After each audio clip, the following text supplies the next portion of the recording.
Hello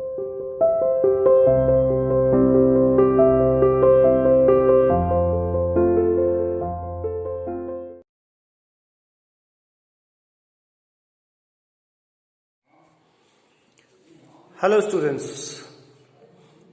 welcome to your English classes.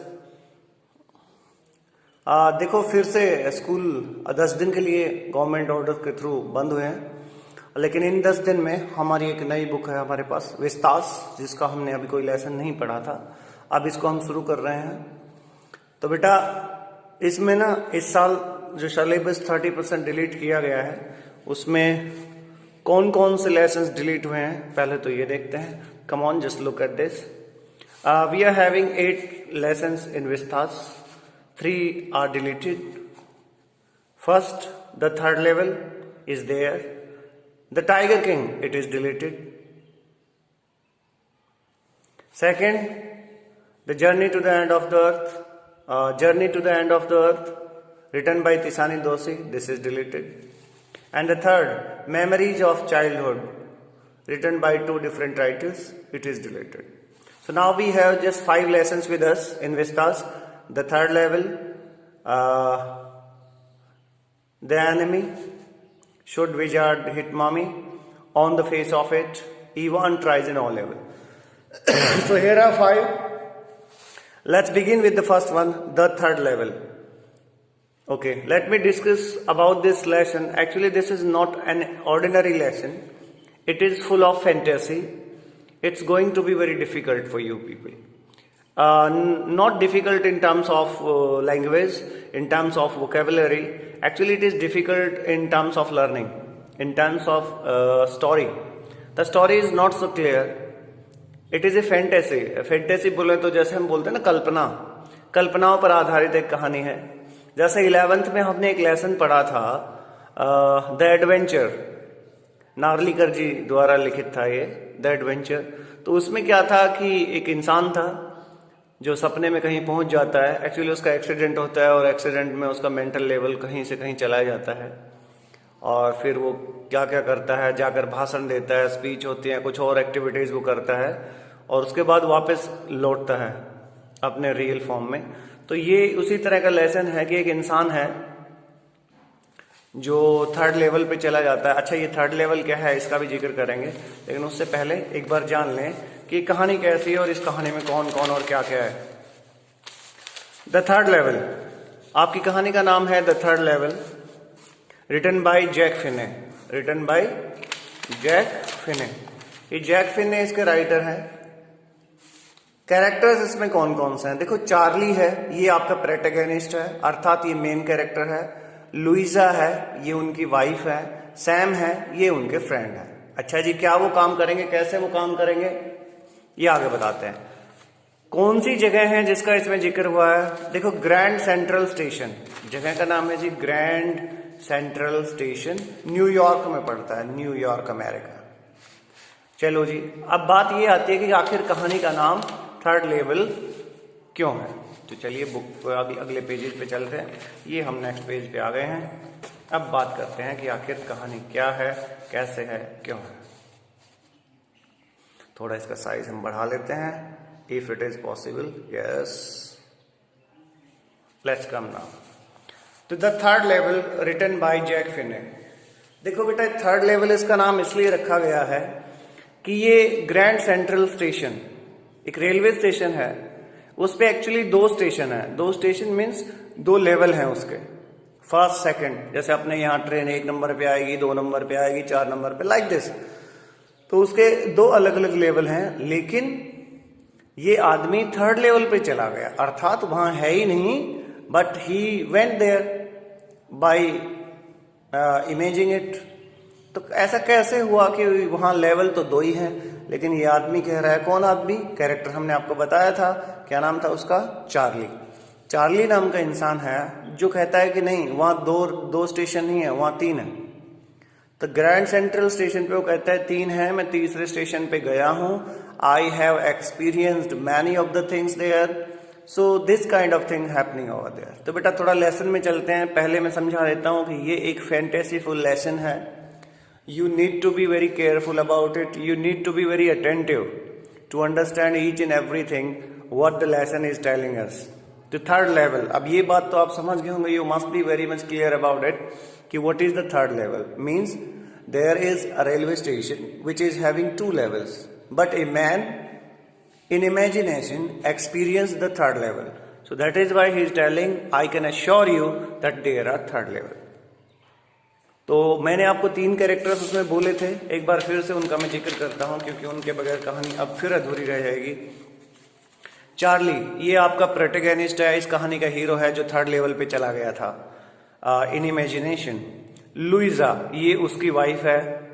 और Sam, ये है उसका एक फ्रेंड जो एक साइकेट्रिस्ट है, एक डॉक्टर है, जो इसको कहता है कि नहीं नहीं भाई, ऐसा हो ही नहीं सकता कि वहां पे स्टेशन तो 2 ही हैं और आप वैसे चले कैसे गए, लेवल तो 2 ही हैं, आप तीसरे लेवल पे कैसे जा सकते हो। उसने कहा नहीं माय डियर फ्रेंड सैम, मैंने खुद एक्सपीरियंस किया है, मैं वो चीजें भी बता सकता हूं जो वहां मैंने देखी। तो इस तरह से हाँ, जगह फिर से मैं बताता हूं, Grand Central Station, written by Jack Finney. तो this is going to be very easy as well as very tough. Come, have you ever had any curious experience with others find hard it to believe? क्या कभी आपका कोई ऐसा experience रहा है जो दूसरे लोग आपकी बात पे विश्वास करने में बड़ा उनको कठिनाई होती है? They take it very much tough to have your experience over there. The president of the New York Central means already I have told you that there is a station New York Central and there are 2 levels, but the man has experienced the third level. He has gone over there. So let me tell you once again, the presidents of the New York Central and New York, New Haven and Hartford Railroads. These are the 4. The presidents, मतलब वहां के जो अध्यक्ष हैं, New York Central, New York, New Haven and Hartford Railroads will swear on a stack of timetable. Means वो आदमी इस बात की कसम उठाकर कह सकते हैं on a stack of timetable. Means देखो रेलवे स्टेशन पे टाइम टेबल लिखा होता है, स्टैक का मतलब होता है ढेर होना, एक ही लाइन में बहुत सारा लिखा होना, इस बात से वो कह रहा है।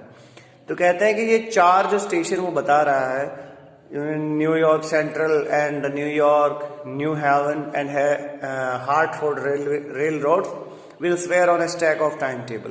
तो ये टाइम टेबल को देखकर इस बात की कसम उठाने को तैयार हैं that there are only 2 level, but I say there are 3। Who is I by the way? Now you are very much clear. I is your protagonist, the hero of the story, and that is the Charlie, that is Charlie. But I say there are 3 because I have been on the 3rd level of the Grand Central Station, क्योंकि मैं वहां पे गया हूं। Yes, I have taken the obvious step. जी हाँ, मैंने कुछ और स्टेप भी उठाए हैं जिनसे मैं क्लियर करना चाहता था। वो क्या है? I talked to a psychiatrist friend of mine. मैंने अपने एक साइकेट्रिस्ट दोस्त से भी बात की है। And who is that friend? Sam.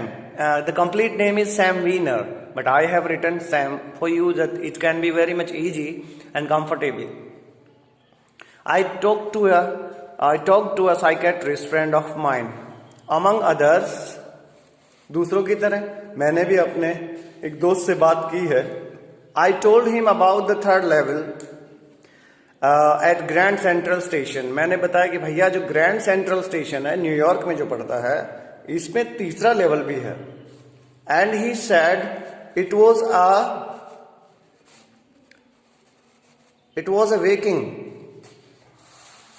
A waking dream wish fulfilment. उसने कहा नहीं नहीं नहीं, ये तुम्हारे जागते हुए देखा गया एक सपना है जो तुम्हारी विश थी, तुम चाहते थे कि ऐसा हो, वैसा ही हो गया है, तुमने जागते हुए एक सपना देखा। He said I was unhappy, और मेरे डॉक्टर फ्रेंड ने मुझसे कहा कि मैं ज्यादा खुश नहीं था, इस वजह से मेरे साथ ये सब हुआ। That made my wife kind of mad. ये बात सुनकर मेरी वाइफ को बहुत बुरा लगा, बट ही एक्सप्लेन्ड, लेकिन उसने आगे ये भी बताया that he meant the modern world is full of insecurity, means he wants to tell that the world is full of insecurities, means the people are very much bothered, full of fear, war, worry and all. All the rest of it. ये सभी चीजें कि लोग बड़ी tension लेते हैं, इन सभी चीजों का उनको टेंशन है। And that I just want to escape. और उसने कहा कि मैं भी उन सब चीजों से बचने की कोशिश कर रहा हूं, टेंशन से, उस फियर से, उस वर्री से निकलने की या एस्केप करने की कोशिश कर रहा था। Well, who doesn't. खैर चलो, उसकी बात भी ठीक है, मेरे दोस्त की बात भी ठीक है कि शायद हम अपनी टेंशन वेंशन दूर करने के लिए कुछ अच्छी अच्छी कल्पनाएं बना लेते हैं और उसमें चले जाते हैं, ऐसा उस डॉक्टर का कहना है। वेल, अब ये क्या कहता है, चार्ली क्या कहता है, वेल हु डजंट, चलो ठीक है, लेकिन ऐसा कौन नहीं करता भाई, कौन नहीं चाहता अपनी टेंशन से दूर रहना। Everybody I know wants to escape, मैं तो जिनको भी जानता हूं सभी अपने टेंशन से बचना चाहते हैं, but they don't wander down into the third level at Grand Central Station। लेकिन सारे लोग मेरी तरह ग्रैंड सेंट्रल तो घूम के नहीं आते ना। आपका कहना यह है डॉक्टर साहब कि लोग इनसिक्योरिटी से भरे हुए हैं, फियर है, वॉर है, इनसे बचने के लिए नई कल्पनाओं में चले जाते हैं, पर सभी लोग ग्रैंड सेंट्रल पे तो नहीं जाते ना। जिनको भी मैं जानता हूं सभी अपने टेंशन से बचना चाहते हैं डॉक्टर साहब। बट दैट्स द रीजन ही सैड। लेकिन उसने यही कहा कि यही तो रीजन है भाई। And my friends all agreed, और मेरे सभी दोस्त ये बात मानने को भी तैयार हो गए। एवरीथिंग पॉइंट्स टू इट, हर चीज इस बात की तरफ इशारा कर रही थी। दे claimed my stamp collecting for example that's a temporary refuse from reality. तो मेरे दोस्त भी इसी बात पे बिलीव करते थे कि डॉक्टर साहब सही कह रहा है भाई, जैसे कि तेरा स्टैम्प कलेक्टिंग का जो काम है, एक्चुअली उसको ना स्टैम्प कलेक्टिंग का मतलब क्या होता है, इस लड़के को टिकट्स इकट्ठे करने का बड़ा शौक था। स्टैम्प मतलब डाकघर में जो टिकट्स आती हैं वो इसको इकट्ठे करने का बड़ा शौक था, नई नई आती थी उनको कलेक्ट करता था। दे claimed my stamp collecting for example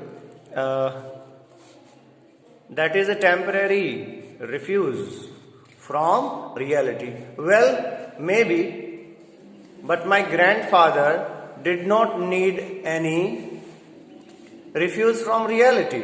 लेकिन भैया मेरे दादाजी भी तो यही काम करते थे, उन्हें तो रियलिटी से दूर भागने की कोई जरूरत नहीं थी।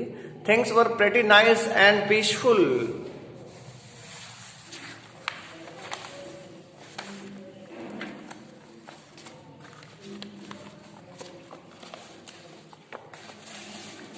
Things were very 1 minute please, very nice and peaceful in his days। उसके साथ तो कुछ भी गलत नहीं चल रहा था, सब अच्छा हो रहा था। From all I hear, जिससे भी मैं सुनता हूँ वो यही बताते हैं कि दादाजी को तो ऐसी कोई दिक्कत नहीं थी। And he started my collection, और आज जो कलेक्शन स्टैम्प का मेरे पास है वो उन्होंने ही शुरू किया था। It's nice collection too, और ये बहुत अच्छा भी है। Blocks of practically every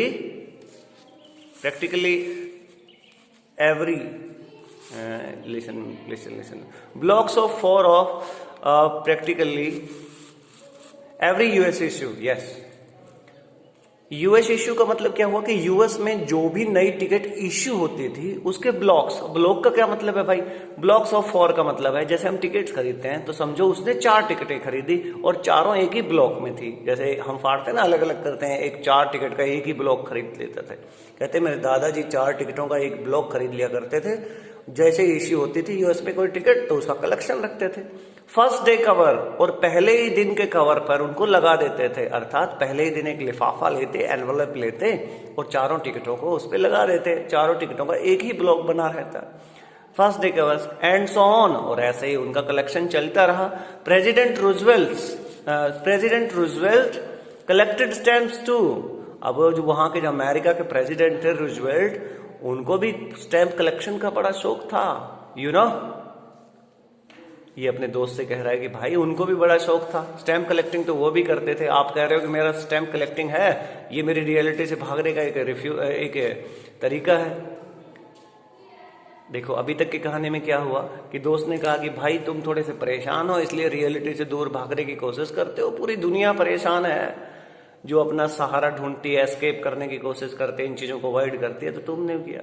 जैसे कि फिर एग्जाम्पल लेता है वो कि जैसे कि तुम स्टैंप कलेक्टिंग करते हो ना, ये एक तरह से अपनी टेंशन से दूर रहने का तरीका है कि भाई टेंशन ना हो, अपना काम करते रहें, बिजी रहें।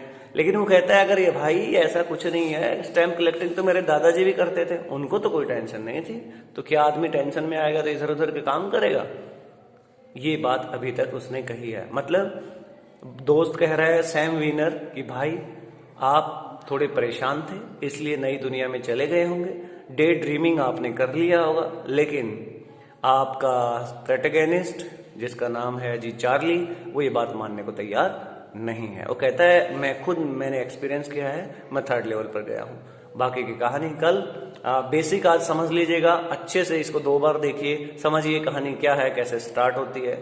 Thank you so much for the day.